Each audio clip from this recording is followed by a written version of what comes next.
একটা পুরনো অন্ধকার বাড়ি, চারদিকে শুধু নীরবতা আর ভাঙ্গা দেওয়াল। এই বাড়িতেই নতুন ভাড়াটিয়া হয়ে ওঠে এক তরুণী, নাম তার এম্বার।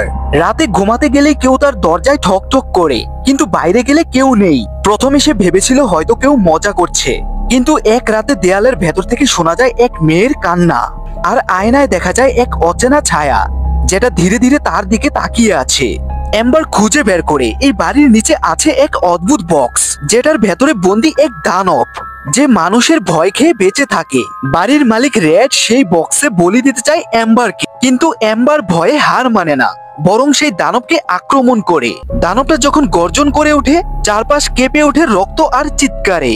অন্য মেয়েদের আত্মা মুক্ত হয়, কিন্তু এম্বার থেকে যায় একা। শেষ দৃশ্যে আয়নায় নিজের চোখে তাকায় এম্বার, চোখে লাল আলোর ঝলক। এখন দানবটার শক্তি তার মধ্যেই ঢুকে গেছে।